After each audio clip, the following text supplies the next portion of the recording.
Paz e graça, irmãos. Amém. Que gostoso, né?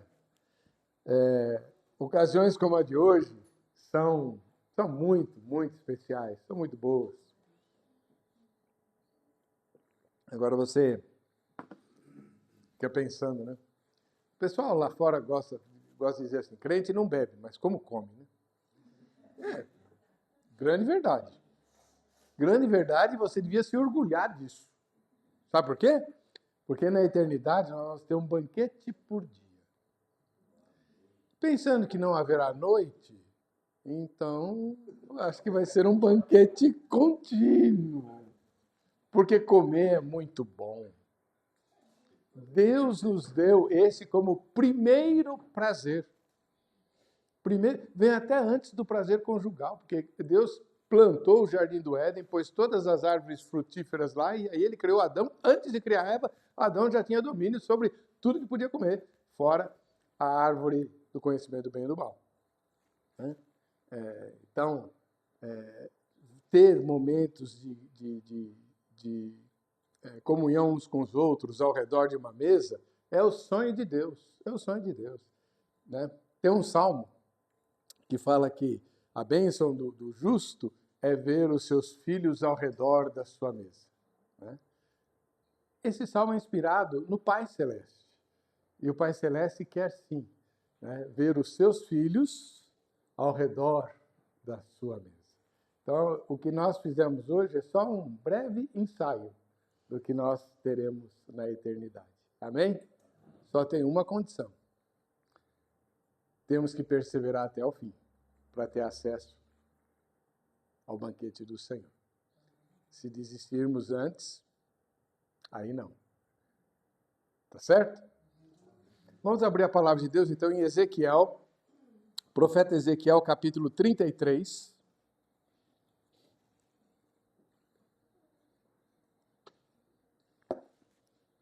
Nós vamos ler a partir do versículo 30.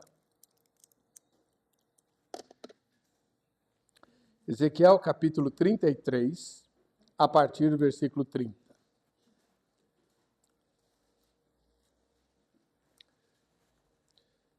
Quanto a você, filho do homem, os filhos do seu povo falam de você junto às paredes e nas portas das casas, dizendo um ao outro, cada um ao seu irmão: venham, vamos ouvir a palavra que procede do Senhor.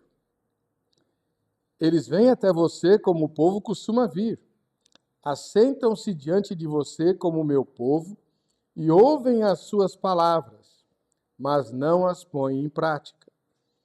Com a boca professam muito amor, mas o coração deles só ambiciona lucro. Para eles, você não passa de alguém que canta canções de amor, tem uma bela voz e é um bom músico.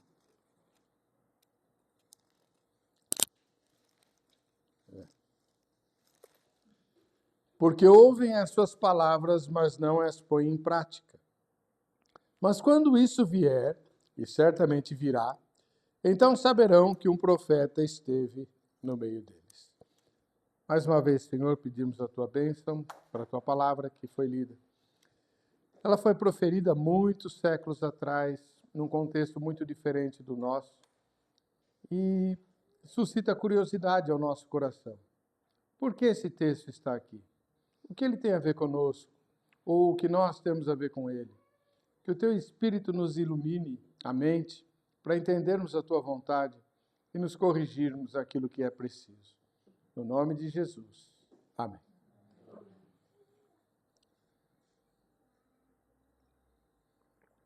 Quando eu li esse texto pela primeira vez, a frase que me veio à mente, frase feita, né? Por causa da minha profissão, eu tenho uma atração muito grande por frases feitas, slogans, coisas do tipo. Música para os ouvidos. Já ouviu isso, né? Quando você usa a expressão música para os ouvidos, você está se referindo a uma coisa que se escuta e que é muito boa. Um discurso muito bom, uma notícia muito boa, né? Algo que produz alegria, prazer, entusiasmo, vontade. né? Música para os ouvidos, é sempre bom. E o texto, Deus diz a Ezequiel que a mensagem dele, profeta Ezequiel, para o povo de Israel, soava para o povo como música para os ouvidos. E o texto fala de circunstâncias que parecem muito positivas. Gente interessada em ouvir o pregador. Uau! Isso é bom, né? O versículo número 30 e o versículo 31 falam que o povo comentava a respeito do pregador. Ele é uma celebridade, ele é famoso. Assentam-se diante de ti, diz a tradução antiga, e ouvem as tuas palavras. Ou seja, o povo vinha, olha, vamos ver o que Deus tem para nos falar. Está aqui no versículo 31. Eles vêm até você, como o povo costuma vir, assentam-se diante de você como meu povo, ouvem as suas palavras. Né? O verso 30 diz, venham, vamos ouvir a palavra que procede do Senhor. Há um interesse por saber o que Deus tem a dizer. Há um interesse em ouvir a Deus. E isso é bom. Claro que é bom. A palavra de Deus é aquela que vai fazer diferença na nossa vida. Quando Jesus contou a parábola do rico e do Lázaro, que alguns entendem nem ser uma parábola, porque nenhuma parábola de Jesus o personagem tinha nome, e nessa parábola o personagem tem nome, Lázaro, né? E o rico vai lá para o inferno e clama a misericórdia do pai Abraão. E aí Abraão diz, olha, não dá para fazer mais nada, né? Depois que vem para cá, acabou. Então tá bom. Então manda Lázaro pregar para os meus irmãos que ainda estão vivos, para que eles não venham para cá. Né? Foi o primeiro gesto, talvez o único gesto altruísta daquele homem durante toda a sua vida, que aliás já tinha terminado, ele estava morto, né? Estava lá no inferno. Mas ele se interessou por preservar os irmãos, para salvar os irmãos daquele destino horrível que lhe estava confiado. Qual foi a resposta de Abraão? Eles têm Moisés e os profetas. Eles têm a palavra de Deus. Eles têm as escrituras. Ouçam. Mas eles não vão ouvir. Manda Lázaro ressuscitar, que um morto ressuscitado eles vão ouvir. Se eles não ouvem as escrituras, nada adianta. Jesus contou essa parábola para mostrar de forma clara, explícita, escrachada, que a palavra de Deus é a ferramenta que ele usa para produzir salvação, para gerar fé. O apóstolo Paulo, escrevendo aos Romanos, diz que a fé vem pelo ouvir e o ouvir da palavra de Deus. Então, é a palavra de Deus a ferramenta que vai produzir transformação, conversão, arrependimento, mudança de vida. Ela é crucial na vida de quem teme a Deus. Não é possível temer a Deus sem conhecer e sem se envolver com a palavra. É até possível se envolver com a palavra sem se envolver com Deus. Mas é impossível se envolver com Deus e não se envolver com a palavra. Portanto, quando você lê aqui de gente interessada, comentando, olha, o pregador vai se reunir, vamos lá, vamos ver o que Deus tem para nos dizer. Uau, isso é ótimo, é um grande sinal de avivamento. Né? Também o texto diz que o pregador, Deus é que está falando para ele, né? Ele é tido como bom, ele tem voz suave e tange bem, diz a versão antiga, né? Ou é um bom músico, como diz a nossa versão. Claramente, Deus não está se referindo a este pregador. Né? A voz não é nada suave e muito menos afinada. Né? Pelo contrário. Eu já entendi que Deus me fez desafinado desse jeito, porque se eu precisar expulsar algum demônio, eu canto no ouvido do endemoniado. Não há o menor risco, né, de não dar certo. Né? A não ser que o endemoniado seja surdo. Né? Aí não vai ter jeito. Mas o pregador Ezequiel, um profeta, no exílio, na Babilônia, não estava em Israel, né? era tido por alguém importante, respeitado, um bom orador, né? E nós temos, eu tenho tido o privilégio de fazer parte da comissão de exame de candidatos do nosso presbitério, né? Então, todo mundo que quer ou ir para o seminário ou saiu do seminário e quer ser pastor, passa por essa comissão, por esse exame. E entre os exames há um questionário por escrito que os candidatos precisam responder. E uma das perguntas, são mais de 30, e uma das perguntas que são feitas existe alguém que você admira, né? No universo evangélico brasileiro, existe alguém que você admira? Todo mundo responde sempre os 2 nomes. Será que vocês adivinhariam que nomes seriam esses? Não, você não vai. Embora a Rafaela responderia sem conhecer os questionários que ela conhece. Mas ela responderia. Pode falar. O queridinho lá? Esqueci o nome dele. É o Nicodemos. Augusto Nicodemos Lopes. E o Hernandes. Só existem esses 2, tá? Todo mundo responde. São os 2 mais admirados pelos presbiterianos independentes. Lembrando que eles são da Presbiteriana do Brasil, né? Ou seja, entre os independentes, ninguém.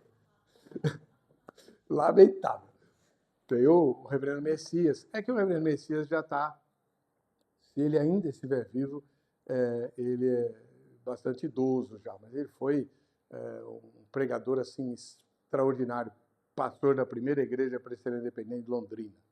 E há outros, mas enfim, o que eu quero dizer é o seguinte: é comum, é normal, é humano termos admiração por bons pregadores, por aqueles homens que Deus usa, né, para proclamar a sua palavra de maneira eficiente, eficaz, inesquecível, né? Nossa família frequentou durante um bom tempo a igreja presbiteriana de Extrema, principalmente, quase que exclusivamente, por causa da qualidade da pregação do reverendo Robson. Realmente faz muita diferença. Muito boa. Extraordinário. Né? Então, é normal a gente ter essa admiração. Isso é muito bom. Né? Agora,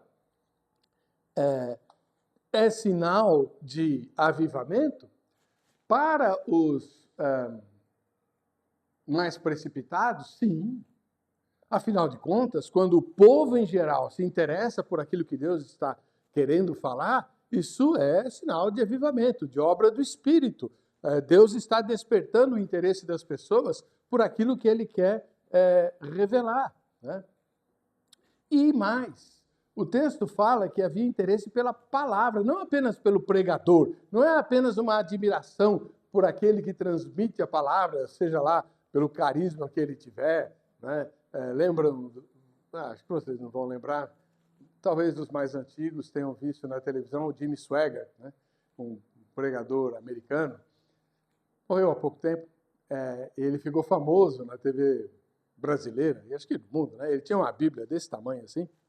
Naquela época, nós só tínhamos a Bíblia Revista e Atualizada, que era a mais moderna que tinha, né? E a Revista Corrigida. E nas edições da Sociedade Bíblica, sempre edições mais simples, mais humildes, para baratear o custo da Bíblia. Mas o Jimmy Swaggart era americano, né? E lá a realidade é outra. Ele tinha uma Bíblia desse tamanho que ele segurava, não vou fazer isso porque eu vou estragar a minha Bíblia, mas ele segurava pelas páginas, sabe? Pega 2, 3 páginas assim e chacoalhava. Isso aqui é a palavra de Deus e tal. E eu ficava assim, não vai rasgar, não vai arrebentar, né? Todo mundo ficou invejando a Bíblia do Jimmy Swaggart, né? A qualidade daquele livro. No texto, nós temos um boca a boca, em toda parte, diz a Escritura, convidando os outros para ouvir a palavra. Um diz para o outro, o que o Senhor tem para nós? O que o Senhor tem para nós? Uau! Quem é que não gostaria de ouvir vizinhos que não frequentam a igreja evangélica, né, dizendo para outro vizinho, gente, Vamos procurar uma igreja para saber o que é que Deus tem para nós? Isso é fantástico. O que é de errado com isso? Isso é avivamento. O povo está com sede da palavra. E realmente está. Mas o último versículo do texto tem uma coisa estranha. Versículo 33. Diz Deus: mas quando isso vier, e certamente virá, então saberão que um profeta esteve no meio deles. Peraí, calma lá. Como assim saberão que um profeta esteve no meio deles? Eles estão indo atrás do profeta, eles estão interessados no profeta, eles querem ouvir o profeta. E outra pergunta. Quando isso vier, o quê? Vier o quê? O que é que certamente virá?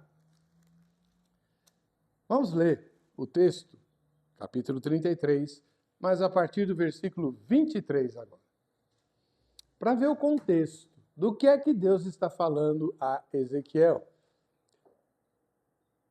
Ezequiel 33, 23. Então, a palavra do Senhor veio a mim dizendo: filho do homem, os moradores desses lugares desertos da terra de Israel estão dizendo: Abraão era um só, mas possuiu esta terra.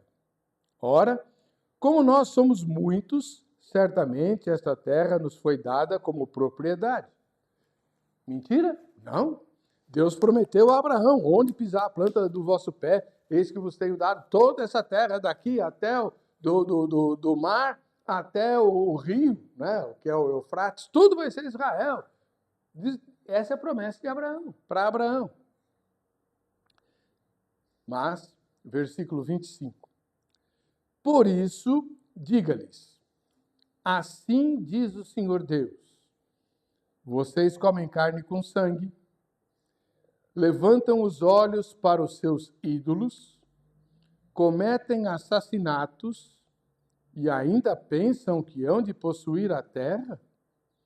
Vocês confiam em suas espadas, cometem abominações, cada um de vocês contamina a mulher do seu próximo e ainda pensam que hão de possuir a terra? Diga-lhes que assim diz o Senhor Deus: tão certo como eu vivo, os que estiverem em lugares desertos cairão à espada. E o que estiver em campo aberto, eu o entregarei aos animais selvagens, para que o devorem. E os que estiverem em fortalezas e em cavernas morrerão de peste. Tornarei a terra em desolação e espanto, e o orgulho do seu poder chegará ao fim. Os montes de Israel ficarão tão desolados que ninguém passará por eles. Então saberão que eu sou o Senhor, quando eu tornar a terra em desolação e espanto por todas as abominações que cometeram.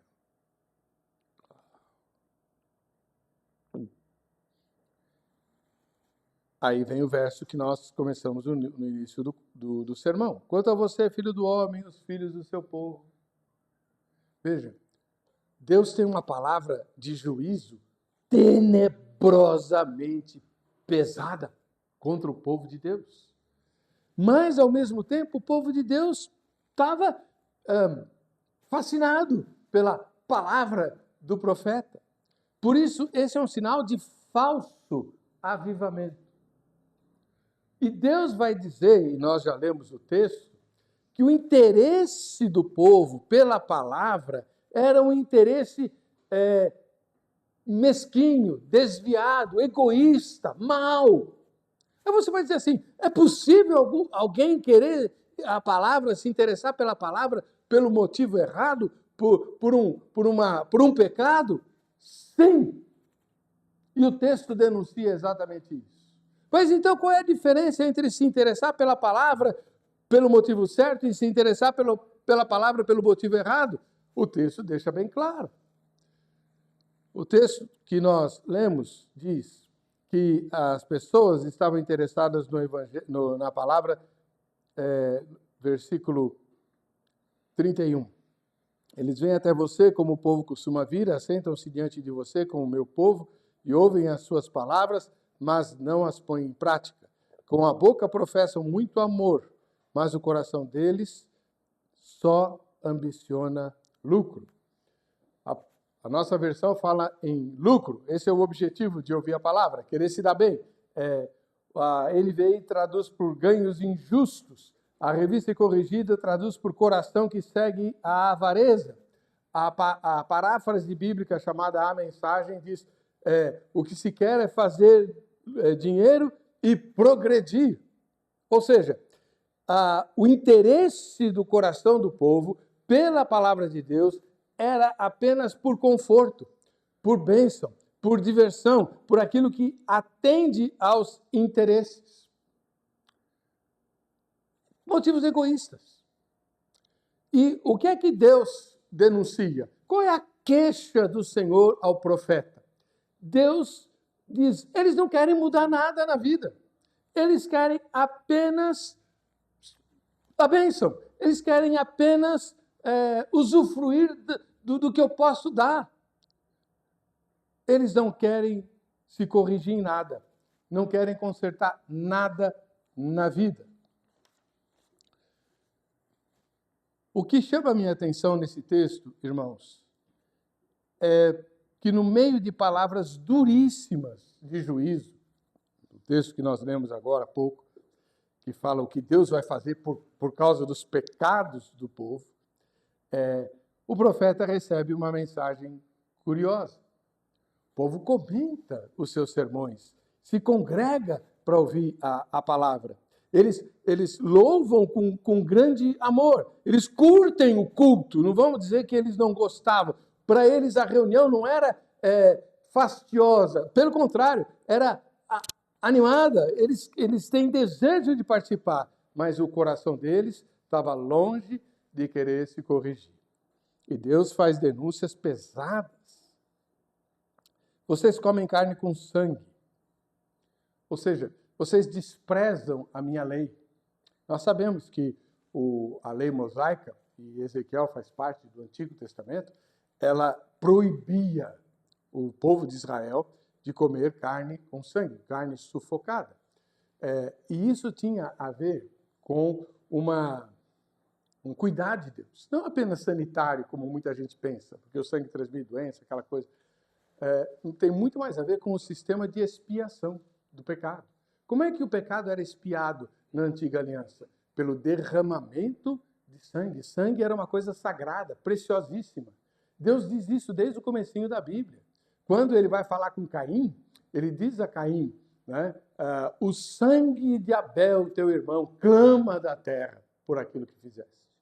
Então, o sangue era algo, digamos, um elemento sagrado do sistema de expiação. Não podia ser banalizado, não podia ser transformado simplesmente em comida. Nós estamos na nova aliança e o sangue que nos purifica de todo pecado é o sangue de Jesus, e por isso essa questão para nós mudou, mas para aquele contexto, não.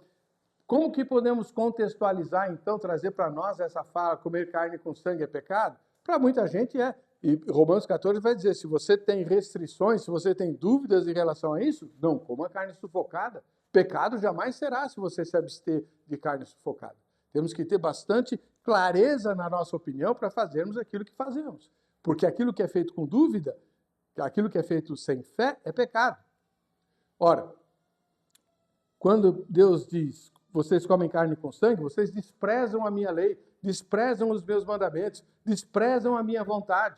Quem é que gosta de ter a sua vontade desprezada numa relação de aliança? O marido e a esposa, se um dos dois despreza a vontade do outro, como é que esse outro se sente?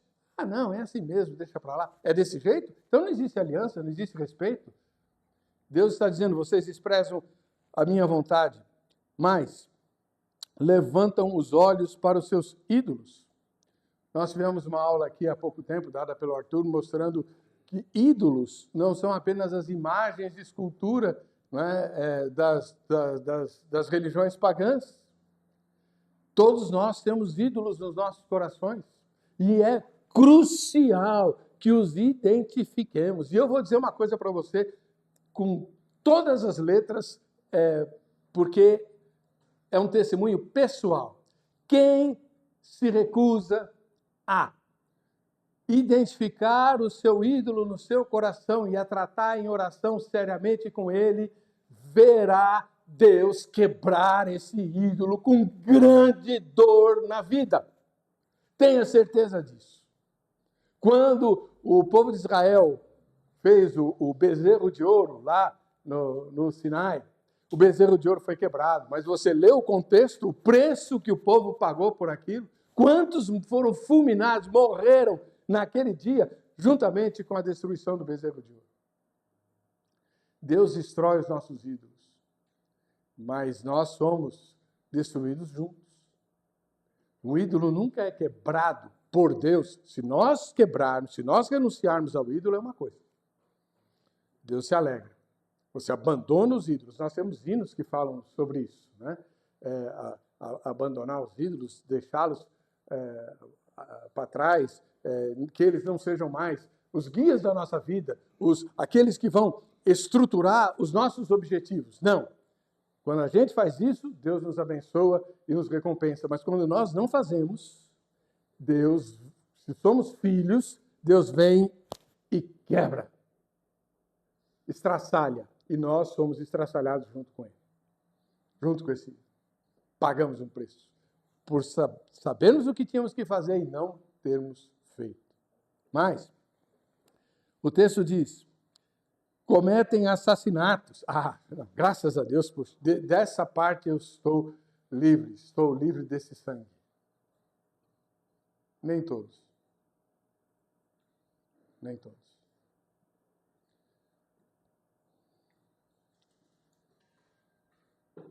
Há pecados absolutamente secretos, como o aborto, por exemplo, que é um assassinato. Talvez o mais covarde tipo de assassinato que possa existir. E Jesus vai dizer que quando você odeia seu irmão, você se equipara a um homicida. Jesus está dizendo isso no Sermão do Monte.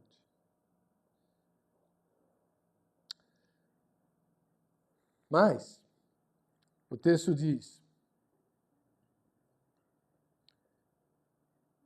e ainda pensam que hão de possuir a terra? Vocês confiam em suas espadas, vocês confiam na sua força própria, na sua própria capacidade, em vez de depositar confiança em Deus.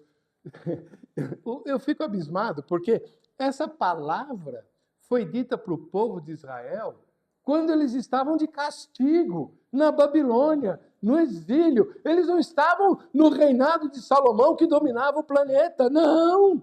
Eles estavam de castigo e ainda assim mantinham a sua altivez, a sua alta confiança, os seus pecados secretos. Por isso a palavra de juízo, por isso a palavra dura do Senhor. Em meio a essas palavras, o profeta recebe essa mensagem curiosa. Mas olha, profeta, fica tranquilo. Você é admirado. O povo gosta de você. O povo gosta de te ouvir. O povo se congrega, faz fofoca santa para dizer, olha, vai estar em tal lugar o profeta, vamos lá ver o que Deus tem para nos dizer. Amém. Né? Mas por quê? Porque o coração só ambicionava vantagem, lucro. Queremos ouvir a Deus, mas só no que nos traga vantagem, alívio, alegria, prazer, benefícios. E mais, queremos ouvir, mas nada praticar, nada mudar. Há um bom tempo atrás, eu trouxe uma mensagem aqui, em que eu contei uma ilustração que eu vivi em Brotas. Eu estava lá na rede, e olhando para o nada, né? E aí eu vi uma cena muito curiosa, um ninho bem no alto da árvore, onde um passarinho entrava, ficava 2 minutos, saía. Entrava, saía. Entrava, saía. Ué, está acontecendo? Aí fiquei olhando, não tinha nada a fazer mesmo. Aí eu descobri, aquele ninho tinha filhotes, 2 filhotes, eu consegui ver 2 filhotes. E o passarinho vinha, punha a comida no biquinho dos filhotinhos e saía para buscar mais. Não sei se era o mesmo que voltava ou se era o pai e a mãe, né? Porque era direto, né? E eu fiquei lá quase 1 hora. E só isso, só isso. E os filhotinhos lá, só de biquinho aberto, recebendo. Aí Deus falou comigo. Falou, tá vendo? Eu falei, é lindo, né, senhor? O senhor fez uma coisa tão linda, os passarinhos, que beleza. Eu gosto de passarinho porque eles me lembram que Jesus falou que nenhum deles cai. Aquela história lá, né? Deus sabe quantos fios de cabelo tem na sua cabeça, ele cuida dos passarinhos e cuida de você. Ah, senhor, eu gosto muito dos passarinhos. Eu tô vendo. Você gosta, né? Desses dois aí, qual você é? Eu falei, que dois? Dos filhotes. Como assim? Irmãos, a gente vem para a igreja para ficar de bico aberto recebendo as bênçãos de Deus. Né? É só isso que a gente quer. Receber. Promessa, bênção, cura, prosperidade, libertação, milagre. A gente, não é errado querer isso e Deus dá. Mas só ficar recebendo, quando é que a gente vai crescer? Quando é que a gente vai deixar o ninho para poder fazer cria, produzir filhotes que nós vamos alimentar? Né? Nós precisamos ter em mente que Deus quer nos usar para alcançar outras pessoas e para produzir frutos. Né? Ele disse que o nosso fruto deveria permanecer, mas para isso a gente precisa estar vinculado à videira. Eu quero terminar, irmãos, contando muito brevemente o testemunho de uma missionária da Igreja Presbiteriana Independente. Ela ficou muito famosa entre nós. O apelido dela era Bugra. O nome era Nídia. E a Bugra foi uma moça que, na juventude, tentou se matar. Apesar de ter nascido no lar evangélico, ela se envolveu com as ideologias de esquerda, e se desiludiu com o mundo, com a fé, com a igreja, e acabou tentando suicídio. Mas Deus não permitiu que ela morresse. E aí houve um milagre na vida da Bugra, e ela, então, muito arrependida, teve o seu ídolo estraçalhado, como eu falei há pouco, e voltou para a fé, e voltou para a igreja. E lá ela encontrou um moço, né? O Joãozinho, como ela falava. Um moço muito bom, estudante de direito, né? Crente, reto, justo e tal. E eles acabaram namorando e ficaram noivos, né? Iam se casar. E ela tinha uma fascinação por esse Joãozinho que era beirava idolatria. Gostava demais dele. Aí Deus fala com a Bugra. Eu quero que você seja missionária para mim entre os hippies da Praça 15 de Novembro, lá em Florianópolis. O Joãozinho era um cara todo certinho, só andava de terno, todo patricinho, né? Como a própria Bugra falava. E aí ela chega para o noivo, e eu fico me colocando no lugar do Joãozinho. Né? Bem, a gente está com um casamento, nós vamos casar o ano que vem e tal, mas Deus me pediu para ser missionário entre os hippies na Praça 15 de Novembro. Vou ter que me vestir que nem eles, eu vou tomar banho, fique tranquilo, não vou usar droga, né? Mas eu vou ter que me comportar como hippie para atender o chamado de Deus. E o Joãozinho, um moço de muita fé, ele falou assim, Deus falou com você? Então ele vai ter que falar comigo. Nunca faça desafios a Deus. Não faça. Deus falou com ele. Falou claramente. Deu ao Joãozinho até detalhes que não tinha dado para a Bugra. E aí ele humildemente falou, bem, vamos obedecer a Deus. Então prepararam todas as estratégias, as roupas. A Bugra já conhecia um bocado da gíria dos hippies, né? por causa do movimento dos anos 60 nos Estados Unidos e tal. E ela foi para a Praça 15. E eu fico me colocando no lugar de Joãozinho. Né? A minha noiva, vestida de hippie, no meio dos hippies, na Praça 15. Né? Todo dia, todo dia. Todo dia. Para resumir a história, a Bugra ficou lá um bom tempo. Os hippies que se reuniam ali, todos eles se converteram. Todos.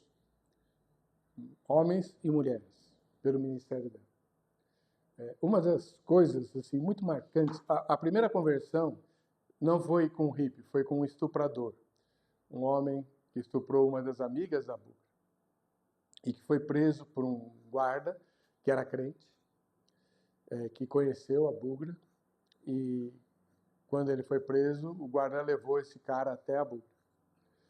Falou, ele está indo para a penitenciária, mas eu queria que você fizesse uma oração por ele. Quando ela viu, ela sabia quem ele era, o Nego Silva. O estuprador muito procurado lá na região e que havia estuprado a amiga dela. E aí ela falou, Senhor, mas para quê? Poxa, eu vou ter que falar com esse cara? E Deus disse, vai. Ele é vaso escolhido. E a Bugra, então, com muita relutância, obedeceu. Foi até o Camburão, evangelizou aquele cara. E ela conta que, enquanto ela falava do amor de Jesus para o Nego Silva, o coração dela foi mudando. E ela começou a compreender todas as misérias, maldades, coisas horríveis que haviam acontecido com o menino Silva. E que o transformaram no monstro em que ele era. E quando ela terminou, chorando, orou por ele. Ela disse, eu comecei a amar aquele homem. Ele se converteu ali. E da penitenciária escrevia cartas para a Bugra.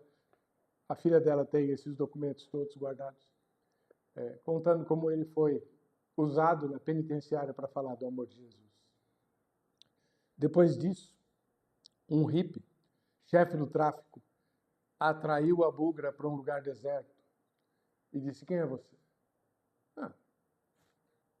Eu sou uma pessoa normal. Não, você não é. Você se veste como nós, você fala como nós, você age como nós, mas você não é uma de nós. Quem você é? Ele achava que ela era uma agente da polícia. Ela disse, eu sou de Jesus. Jesus, coisa nenhuma. Todo crente que eu conheço usa a Bíblia. Cadê a tua Bíblia? A Bíblia está no meu coração. Ele foi ganho para Jesus também. E assim outros. Né? O núcleo do tráfico na Praça 15 foi desfeito com o trabalho dessa menina.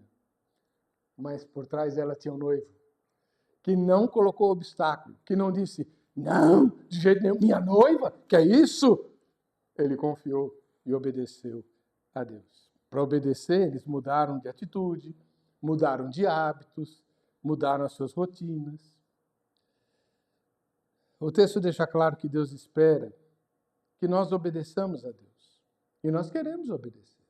Só que a gente quer obedecer com reserva, desde que aquilo não implique em grandes mudanças, nem em perda, nem em prejuízo de espécie alguma. Nós não queremos nos desgastar. Deus diria, vocês não querem se entregar. E essa é a verdade. Lembra? Se alguém quiser vir após mim, o sermão Parei na Contramão, renuncie-se, entregue-se, negue-se a si mesmo. E assim, tome sua cruz e siga. Não há como tomar a cruz e seguir a Jesus, porque a gente toma a cruz para ser crucificado dela, para crucificar a nossa carne, a nossa vontade, né? A fim de seguir Jesus. Sem negar-se a si mesmo. Ah, não, é bem... Não, calma lá. Não é bem assim. Precisamos de equilíbrio, lembra? Precisamos do equilíbrio. Por isso Deus termina o sermão dizendo, quando isso vier, o juízo, o castigo, as pragas, e certamente virá, diz Deus, então saberão que um profeta esteve no meio deles. Quando o juízo de Deus vier, se nós não tivermos nos corrigido, se nós não tivermos dado ouvido à palavra, que corremos atrás para ouvir, e permitir que essa palavra mude o nosso coração, a nossa intenção, nos quebrante e nos faça obedientes, então saberemos que houve profeta entre nós. Mas aí vai ser tarde demais. Não permita que isso aconteça. Deus nos abençoe.